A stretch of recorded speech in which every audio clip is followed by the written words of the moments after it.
Hello everyone, आज की video में हम पढ़ेंगे कि टेंजेंट एक्स और कोटेंजेंट एक्स की रेंज एंड डोमेन को कैसे कैसे फाइंड आउट किया जा सकता है और जो 6 ट्रिग्नोमेट्रिक फंक्शंस होते हैं उनके ग्राफ कैसे कैसे प्लॉट किए जा सकते हैं।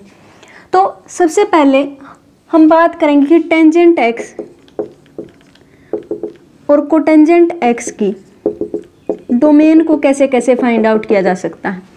तो सबसे पहले अगर मैं डोमेन की बात करूं कि डोमेन क्या होती है, तो डोमेन क्या होता था कि जैसे हमारे पास कोई भी फंक्शन दिया जाता है जो किसी ए सेट से बी सेट पर डिफाइंड होता है और उसको हम कुछ ऐसे डिफाइन करते हैं जहाँ पर ये एक्स ए सेट से आता है और वाई बी सेट से आता है। तो डोमेन क्या होती है, एक्स की वो सारी की सारी वैल्यूज जो यहाँ पर पुट की जा सकती हैं। पुट करने का क्या मतलब है, एक्स की ऐसी ऐसी वैल्यूज जिसके लिए फंक्शन क्या रहता है, डिफाइन रहता है, उसको हम कहते हैं डोमेन। और एक्स की ये सारी की सारी वैल्यूज पुट करने के बाद जो भी वाई की वैल्यूज आती हैं उनको हम कहते हैं रेंज। तो टेंजेंट एक्स किसके इक्वल होता है, sine x upon cos x के इक्वल होता है। तो टेंजेंट एक्स वहाँ पर डिफाइन नहीं होगा जहाँ पर कोस एक्स कैसा हो जाएगा, 0 हो जाएगा। और हम जानते हैं कि जो कोस एक्स होता है वो odd integral multiple of the pi by 2 पर क्या होता है, 0 होता है। तो इसका मतलब टेंजेंट एक्स की डोमेन क्या बनेगी, अगर मैं रियल नंबर में से सारे के सारे odd integral multiple of pi by 2 को माइनस कर देती हूँ, वहीं क्या बन जाती है, डोमेन बन जाती है टेंजेंट एक्स की। इसका मतलब इन पॉइंट पर जो टेंजेंट एक्स है वो क्या नहीं होगा, डिफाइन नहीं होगा। अब बात करते हैं कोटेंजेंट एक्स की। कोटेंजेंट एक्स क्या होता है, cos x upon sine x के इक्वल होता है। तो इसका मतलब कोट एक्स वहाँ पर डिफाइंड नहीं होगा जहाँ पर साइन एक्स क्या हो जाएगा, 0 हो जाएगा। और हमें पता है कि जो साइन एक्स है वो 0 हो जाता है कहाँ पर, इंटीग्रल मल्टीपल ऑफ पाई पर क्या हो जाता है, 0 हो जाता है। इसलिए इंटीग्रल मल्टीपल ऑफ पाई पर कोटेंजेंट एक्स क्या नहीं रहता, डिफाइंड नहीं रहता। इसलिए इसकी जो डोमेन है वो क्या बनेगी, real number minus integral multiple of pi. मतलब सारे के सारे एंगल अज्यूम कर सकती हूँ मैं, बस ऐसे एंगल अज्यूम नहीं कर सकती जो इंटीग्रल मल्टीपल होंगे किसके, पाई के इंटीग्रल मल्टीपल होंगे। तो ये होते हैं हमारे पास टेंजेंट एक्स और कोटेंजेंट एक्स की डोमेन्स। अब बात करते हैं कि रेंज कैसे कैसे फाइंड आउट की जा सकती है।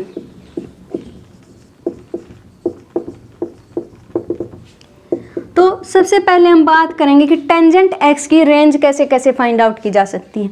तो हमें पता है कि x की ये जो सारी की सारी वैल्यूज हैं इनको पुट करने के बाद जो भी y की वैल्यू मिलेगी वही क्या बना देगी, रेंज बना देगी।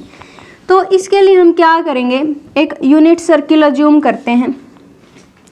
यहाँ पर होगा 1 0, यहाँ पर है -1, 0, यहाँ पर है 0, 1 और यहाँ पर है 0, -1। अब मैं बात करती हूँ कि फर्स्ट क्वाड्रेंट में किसकी वैल्यू फाइंड आउट करेंगे, हम पहले साइन एक्स की वैल्यू फाइंड आउट करेंगे क्योंकि टेंजेंट एक्स क्या है, sine x upon cos x के इक्वल है। तो फर्स्ट क्वाड्रेंट में क्या होगा, यहाँ पर cos x comma sine x type के पॉइंट होते हैं इस सर्किल पे। हम पहले की वीडियोज में ये सारी बात कर चुके हैं। और इसका मतलब कोस एक्स यहाँ पर क्या होगा, 1 के इक्वल होगा और यहाँ पर 0 के इक्वल। तो सबसे पहले मैं साइन एक्स की वैल्यू फाइंड आउट करना चाहती हूँ फर्स्ट क्वाड्रेंट में, जो 0 से लेकर के 1 पे चेंज होती है, 0 to 1 ऐसा लिख सकती हूँ। और कोस एक्स की वैल्यू 1 से लेकर के 0 पे चेंज होती है, 1 to 0। और सेकंड क्वाड्रेंट में हमारे पास क्या होगा, कोस एक्स की वैल्यू तो 0 से -1 की तरफ चेंज होती है और साइन एक्स की वैल्यू 1 से 0 की तरफ चेंज होती है।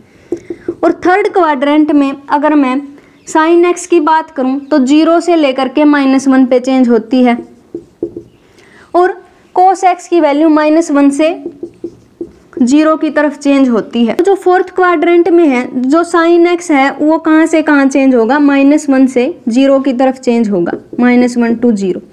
और जो cos x है वो कहाँ से कहाँ चेंज होगा, 0 to 1। अब टेंजेंट x क्या होता है, sin x upon cos x। तो इसका मतलब टेंजेंट x फर्स्ट क्वाड्रेंट में क्या होगा, 0/1 to 1/0। और यहाँ पर 1/0 to 0/-1। यहाँ पर होगा 0/-1 to -1/0। यहाँ पर -1/0 to 0/1। ऐसा कुछ रहेगा। अगर 0/1 की बात करूँ तो मेरे पास क्या होगा, 0 ही होगा। और 1/0 क्या होता है, इन्फिनिटी होता है। और सेकंड क्वाड्रेंट में क्या रहेगा, इन्फिनिटी टू 0। यहाँ पर क्या है, 0/-1 है, मतलब हम -इन्फिनिटी से 0 की तरफ क्या करेंगे, अप्रोच करेंगे। और यहाँ पर थर्ड क्वाड्रेंट में क्या रहेगा, 0 to ∞। और फोर्थ क्वाड्रेंट में क्या होगा, ये क्या बनेगा, -∞। और ये क्या बनेगा, 0। अब मैं टेंजेंट x की रेंज फाइंड आउट करना चाहती हूँ। तो रेंज फाइंड आउट करने के लिए क्या करूँगी, यहाँ पर मैं 0 कंसीडर करूँगी, यहाँ पर -∞ और यहाँ पर +∞। तो क्या होगा, यहाँ पर क्या है, 0 to ∞, ये वाला हिस्सा आ जाएगा। यहाँ पर क्या है, -∞ to 0 और 0 to ∞, -∞ to 0। मतलब इसकी जो वैल्यूज हैं वो पूरी की पूरी रियल लाइन पर आ गई। मतलब जब हमने x की सारी वैल्यूज पुट करी तो पूरी की पूरी रियल लाइन आ गई। तो इसका मतलब टेंजेंट x की जो रेंज बनेगा वो कौन बनेगा, पूरी की पूरी रियल लाइन बनेगी। अगर हमको टेंजेंट x की रेंज फाइंड आउट करना चाहते हैं तो उसके लिए भी सेम प्रोसीजर करेंगे और उसकी रेंज भी क्या रहेगी, पूरी की पूरी रियल लाइन आ जाएगी। तो इस तरीके से टेंजेंट x और कोटेंजेंट x की domain and range find out कर सकते हैं। अब हम बात करेंगे कि जो 6 ट्रिग्नोमेट्रिक रेशियोज होते हैं उनके ग्राफ कैसे बनाए जाते हैं। तो सबसे पहले हम क्या जानते हैं कि जब भी हमारे पास कोई भी यूनिट सर्किल दिया जाता है और मैं यहाँ पर कोई पॉइंट कंसीडर करती थी तो ये क्या होता था, cos x, sin x type का पॉइंट होता था। और यहाँ पर जब भी मैं x एंगल कंसीडर करती थी तो मैंने क्या किया था कि यहाँ पर एक पूरा का पूरा रोटेशन कर लिया था। मतलब x एंगल तो पहले ही चल चुकी थी, फिर क्या किया था, 2π एंगल और चली थी। ऐसा करने के बाद जो cos x + 2π and sin x + 2π की जो वैल्यू थी वो क्या रही थी, cos x और sin x के इक्वल ही रही थी। तो इसका मतलब जो cos x और जो sin x होते हैं अपनी सेम वैल्यू को रिपीट करते हैं 2π के इंटरवल के बाद। और जब टेंजेंट x के लिए पता किया गया कि वो कितनी इंटरवल के बाद अपनी सेम वैल्यू रिपीट करता है तो ऐसा पाया गया कि पाई के बाद वो क्या करता है, अपनी वैल्यू रिपीट करता है। मतलब टेंजेंट पाई + x किसके इक्वल होगा, टेंजेंट x के इक्वल होगा। तो इसका मतलब इसका जो पीरियड है वो क्या रहेगा, 2π रहेगा sin x का और cos x का। और जो secant x और cosecant x होते हैं इन्हीं के रेसिप्रोकल होते हैं, तो इसलिए क्या होगा, उनका पीरियड भी 2π रहेगा। और टेंजेंट x और कोटेंजेंट x एक जैसे होते हैं, मतलब एक दूसरे के रेसिप्रोकल होते हैं, इसलिए उनका जो पीरियड रहेगा वो क्या रहेगा, पाई रहेगा। मतलब ये तो 2π के बाद अपने आप को रिपीट करते हैं और ये पाई एंगल के बाद खुद को रिपीट करते हैं। अब बात आती है कि इनके ग्राफ कैसे कैसे बनाए जाते हैं। तो जो sin x और cos x होते हैं उनके ग्राफ देखने में तो बिल्कुल एक जैसे होते हैं, लेकिन बस एक डिफरेंस होता है कि जो sin 0 हमारे पास क्या होता है, sin 0 ही होता है। तो मतलब यहाँ पर आ जाएगा। और sin π क्या होता है, फिर से 0 होता है। मतलब यहाँ से स्टार्ट होके इसका ग्राफ कुछ ऐसा बनता है। और अगर बात करूँ मैं cos x की, यहाँ पर तो 0 रहेगा, यहाँ पर पाई 2π और यहाँ पर -π और यहाँ पर -2π।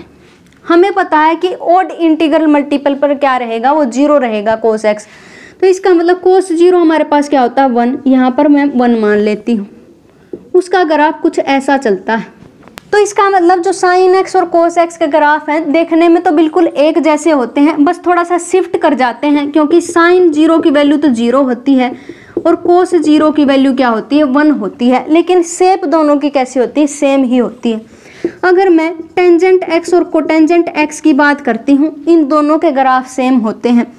किस तरीके से बनते हैं?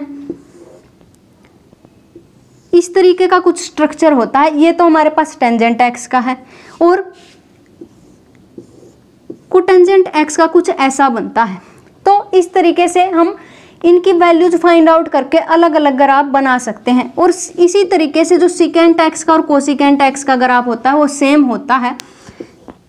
वो दोनों ग्राफ 1 से तो ऊपर रहते हैं और -1 से नीचे रहते हैं। मतलब इस तरीके के कुछ ग्राफ बनते हैं। इसमें इन सब की शेप तो सेम होती है, जैसे टेंजेंट एक्स की और कोटेंजेंट एक्स की, बस शिफ्ट कर जाते हैं। बिकॉज टेंजेंट एक्स और कोटेंजेंट एक्स हो सकता है कि 0 पर अलग अलग वैल्यू देते हों। और इसी तरीके से सिकेंट एक्स और कोसिकेंट एक्स का ग्राफ भी सेम ही रहता है, बस थोड़ा थोड़ा शिफ्ट कर जाता है। इस बात पर डिपेंड करते हुए कि उनकी वैल्यूज क्या क्या होंगी, सेम एंगल अगर हम कंसीडर करते हैं तो यही थी हमारी आज की वीडियो, जिसमें हमने समझा कि टेंजेंट एक्स और कोटेंजेंट एक्स की डोमेन और रेंज को कैसे कैसे फाइंड आउट किया जा सकता है, और जो 6 ट्रिग्नोमेट्रिक रेशियोज होते हैं उनके ग्राफ कैसे कैसे बनाए जा सकते हैं। और हमने ये भी जाना कि साइन एक्स और कोस एक्स का ग्राफ बिल्कुल एक जैसा होता है शेप में, लेकिन थोड़ा थोड़ा शिफ्ट कर जाता है ओरिजिन से उस तरफ या इस तरफ, इस वजह से कि जैसा कि हमने यहाँ पर 0 एंगल कंसीडर कर लिया तो साइन 0 की वैल्यू कुछ और होगी, कोस 0 की वैल्यू कुछ और होगी। और इसी तरीके से टेंजेंट एक्स और कोटेंजेंट एक्स का जो ग्राफ है उसकी शेप भी सेम रहती है बिल्कुल, लेकिन हो सकता है कि वो शिफ्ट कर जाए। और इसी तरीके से सिकेंट एक्स और जो कोसिकेंट एक्स के ग्राफ होते हैं उनकी शेप भी बिल्कुल सेम रहती है, बस हमें ये ध्यान रखना है कि वो कहाँ से शुरू होते हैं। तो इस तरीके से हम उनके ग्राफ बना सकते हैं। तो मिलते हैं नेक्स्ट वीडियो में, जिसमें हम trigonometric function of sum and subtraction of 2 angles के बारे में समझेंगे। तब तक के लिए stay connected. Have a nice day. Thank you.